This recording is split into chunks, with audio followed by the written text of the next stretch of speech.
Si déjà très tôt, l'humanité a reconnu que le judaïsme était détenteur de valeurs morales et éthiques qui ont profondément influencé le monde, voire même changé, il n'y a que très récemment, un siècle et demi, que le monde a découvert que la Torah n'était pas seulement cela, mais un système de pensée complet qui pouvait apporter même au monde scientifique un éclairage étonnant. Alors que pendant des siècles, le monde scientifique a eu à l'égard de la Torah condescendance, pour ne pas dire mépris, on voit que les choses ont évolué. Je voudrais juste donner un exemple de cette évolution, si j'ose dire, pour nous conforter à nous, juifs, du contenu exceptionnel de la Torah. En effet, le monde moderne est l'héritier de la sagesse grecque. Depuis l'époque des Grecs, on a toujours considéré que le monde n'avait pas de commencement et que la matière était infinie. Ça veut dire que ça a toujours été comme ça et que bien sûr le monde n'avait pas d'âge. Puis voilà que il y a à peine moins d'un siècle, exactement en 1924, un savant américain du nom de Edwin Hubble, qui était un astronome qui habitait en Californie, fait des observations sur le mont Wilson, avec le plus puissant télescope qu'on connaissait à l'époque. Et il découvre d'un seul coup, ce qui est une révolution, que notre système solaire appartenait à une galaxie qui était elle-même une des innombrables galaxies. En d'autres termes, on a découvert qu'il y avait d'autres galaxies. Première découverte sensationnelle. Peu après, il découvre que ce qui va constituer d'ailleurs la base de sa théorie, qui va appeler la fuite des galaxies, que le monde était en évolution permanente. Un peu comme un ballon qu'on gonflerait sans arrêt, qui ne cesserait donc de grandir. Cette découverte a fait un tel bruit que Albert Einstein, contemporain, s'est déplacé spécialement là-bas pour le voir, le féliciter et le remercier. Parce que sa découverte apportait la confirmation de sa propre théorie. Mais voilà que, en même temps, on découvrait un petit peu plus tard une chose exceptionnelle qui va tout changer définitivement. C'est que il y avait une énergie qui provenait du monde. À quoi l'attribuer? C'est alors qu'on s'est aperçu qu'il y avait dans le firmament, on va l'appeler comme ça, donc dans des galaxies lointaines, des étoiles qui explosaient régulièrement. Ce que les savants ont appelé des supernovas. Ces étoiles qui explosaient développaient une puissance tellement gigantesque, comme plusieurs milliers de bombes atomiques, que n'importe quel corps qui aurait été à proximité, par proximité on dit même des milliers de kilomètres, aurait littéralement fondu. Mais, comme notre Terre à nous, elle est loin, elle percevait de ces explosions une énergie, notamment le gaz carbonique, qui permettait à la Terre, en fait, de continuer. Voilà l'état, très schématiquement, pour nous profanes, de découvertes scientifiques. Alors, qu'est-ce qui se passe? Eh bien, il y a eu un dernier élément que je veux citer avant d'arriver à notre Torah.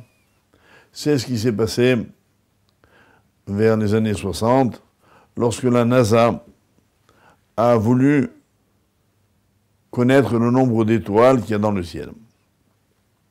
Compte tenu des découvertes des télescopes, les savants américains ont donc procédé comme ça. Ils ont pris, on va dire, un coin de ciel et ils ont dénombré les étoiles qu'on pouvait apercevoir.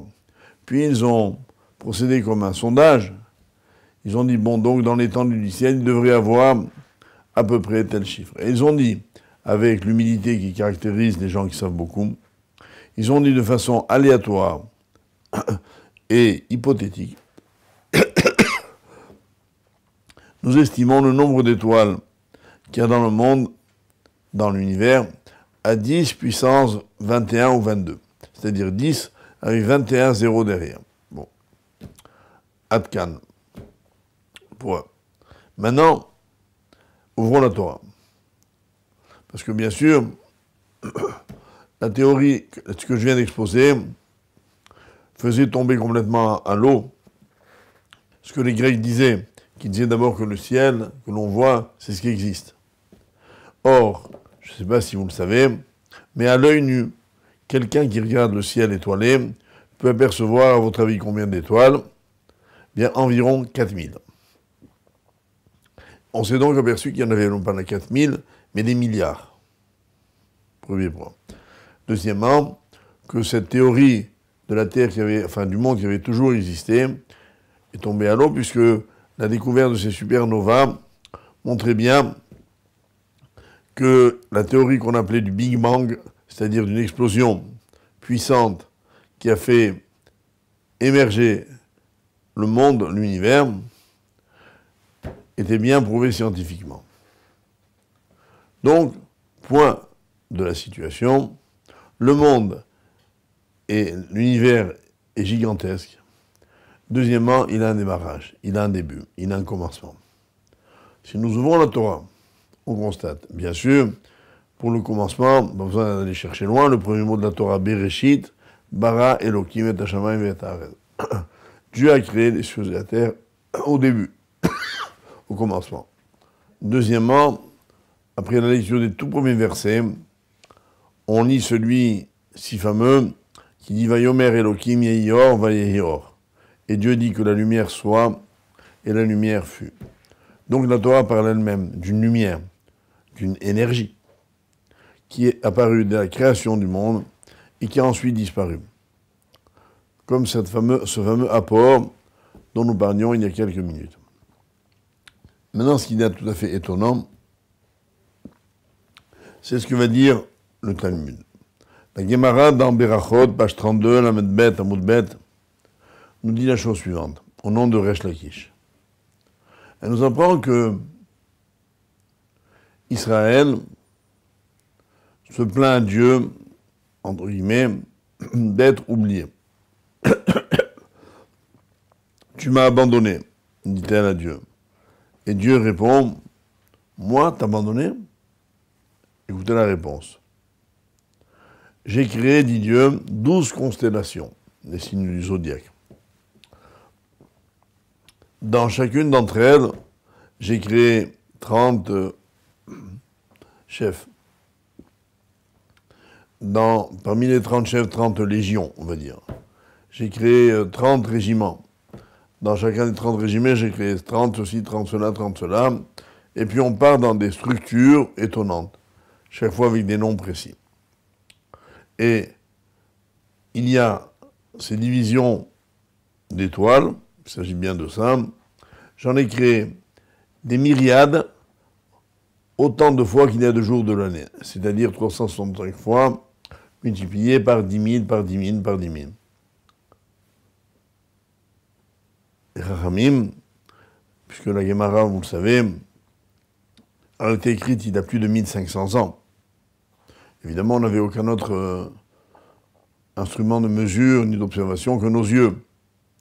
Étaient capables d'écrire alors qu'il y avait un très grand nombre d'étoiles, même qu'on ne voyait pas, et que ce nombre d'étoiles était précis, qu'il était ordonné, qu'il était structuré. On s'est amusé, ces dernières années, à compter le chiffre que les Chachamim avançaient. Et on était à peu près, enfin exactement, mais moi j'ai oublié le chiffre, à 10 puissance 19. C'est-à-dire pas loin du chiffre de la NASA. Et même de façon très précise. Mais, évidemment, le décalage en temps est tel qu'il est impossible que les Chachamim aient pu voir cela, sauf qu'ils l'ont reçu par une Kabbalah, par une transmission orale, qui est le contenu même de ce que le maître de l'univers a voulu nous enseigner à travers la Torah. Je voulais d'emblée, par cette première petite explication, que l'on regarde le texte de la Torah comme celui de la Gemara, du Talmud ou n'importe quel texte de nos maîtres avec respect. Ce que le monde s'est empressé de faire. Je vais vous donner une expérience personnelle. Il y a quelques années, à la demande d'une école supérieure de gestion, on a organisé, des étudiants, organisé un débat avec le plus grand paléontologue français qui s'appelle Yves Coppens. Ce monsieur, un homme vénérable et sage, a découvert le plus ancien, a mis à jour le plus ancien reste humain qu'on a trouvé en Afrique, qu'il a daté comme il a daté, et qui est le plus grand théoricien de la théorie de l'évolution aujourd'hui. En organisant qu'un débat, il y avait 500 étudiants, on monte tous les deux sur l'estrade. Par courtoisie, je dis, monsieur le professeur, est-ce que vous voulez commencer? Il me dit, non, commencez-vous. Je dis ce que la Torah dit. Je dis qu'elle parle d'un commencement. Je dis qu'elle explique, comme dans la Gemara de Chagiga que je n'ai pas citée, que le monde a été créé adulte. C'est-à-dire qu'on ne peut pas connaître l'âge du monde. Mais que Hachem a créé le monde à l'état d'adulte, pas d'un enfant qui a grandi. Tout le monde, ça veut dire la nature tout entière. Et j'ai expliqué que la Torah parlait au départ et avant tout de l'eau, comme la base de la vie, comme dit le deuxième verset, et le souffle de Dieu planait à la surface des eaux. Je termine mon exposé qui a duré quelques minutes, et puis je donne la parole au professeur Coppens. Ce monsieur, avec une humilité qui m'a mis par terre, dit devant toute l'assistance, écoutez, mesdames et messieurs, j'ai rien à dire. Je suis d'accord avec le rabbin. Ce qu'il a dit tient la route aussi bien que n'importe quelle théorie scientifique moderne. Je n'ai pas pris cet hommage, bien évidemment, ni pour ma personne, ni pour le peu de connaissances que j'ai, mais pour cette extraordinaire sagesse de la Torah, qui, avec sérénité, depuis des millénaires, enseigne au peuple d'Israël la sagesse. Pour que s'accomplisse ce verset de la Torah qui dit « Ki chochmatrem ubinatrem le'ene kol ha'amim » Elle est votre sagesse, la Torah, votre intelligence, aux yeux des nations. Et plus le temps passera, plus les découvertes technologiques seront performantes, plus on s'apercevra de la grandeur, de la sagesse de la Torah. On pourrait continuer à l'infini de donner des exemples. Je sais qu'il est un petit peu difficile de les suivre. Voilà pourquoi je voudrais juste m'arrêter par un dernier petit exemple. C'est que dans le premier verset de la Torah, il y a 7 mots. Bereshit bara Elokim, et Hashamayim, ve et haaretz. Ce chiffre a évidemment intrigué nos sages. Et en regardant de plus près, on s'aperçoit, puisqu'on sait que chaque lettre en hébreu est porteuse d'une valeur numérique, le Aleph c'est 1, le Bet c'est 2, le Gimel c'est 3, et ainsi de suite. Que chaque mot, chaque début de mot, les Rachetevot, chaque dernière lettre des mots, chaque milieu des mots, etc., et une valeur numérique qui est elle-même multiple de 7. Et que dans le premier verset de la Torah, on trouve ça 33 fois. Un savant non-juif a dit, si c'était le fait du hasard, ce serait une chance sur 33 billions, on appelle billions des millions de fois, que ce soit le fait du hasard. Preuve que c'est bien le Créateur qui a la signature de la Torah. Comme disent nos sages dans la Gemara de Shabbat, Asher bara Elokim la'asod, voilà la création que Dieu a faite. Et les derniers mots, bara Elokim la'asod, terminent par les lettres Aleph bara, Elokim mem, la'asod tav emet. Et nos maîtres concluent, la signature de Dieu, c'est la vérité. La Torah est appelée Torah Temet. Elle ne contient que des choses vraies, concernant les événements historiques, concernant tout ce qui constitue la structure même du monde. Tout ceci doit nous amener un regard pas seulement respectueux, pas seulement admiratif, mais inciter notre intelligence à se reposer sur ce texte-là, ces textes-là, les méditer, les comprendre. En un mot, ce qu'on appelle Talmud Torah, l'étude de la Torah, qui, d'après ce que disent nos sages, constitue la plus grande de toutes les mitzvot. Je veux par là dire que beaucoup de gens sont un peu complexés concernant les études dites profanes dans lesquelles ils veulent mettre leurs enfants pour qu'ils aient de la qu'on appelle culture générale. Je prétends que c'est nul besoin de cela, qu'il suffit d'étudier consciencieusement, profondément, attentivement, tous les textes de la Torah et se dégage de cette immense sagesse tout le savoir dont un homme a besoin pour vivre, pour aider les autres, pour vivre avec sa famille, son peuple, l'humanité tout entière, sans exclure qui que ce soit, et en étant à chaque instant un serviteur de Dieu, celui qui nous a créés, qui nous redonne la vie tous les jours, et auquel nous devons être en permanence reconnaissants. La vie d'un juif, c'est défini par, à mon avis, un mot, c'est merci. Reconnaître que tout ce que nous avons, nous le devons à Dieu, et qu'il nous donne sans arrêt. Dès qu'on se réveille le matin, on dit « Modé ani nefanecha ». Merci, je reconnais devant toi, mon Créateur, que je te remercie de la vie que tu m'as redonnée ce matin. Et ça, on le dit tous les jours, quel que soit l'emploi du temps de la journée, quel que soit le lieu où on se trouve. Il y a des déportés qui à Auschwitz ont dit ça tous les matins.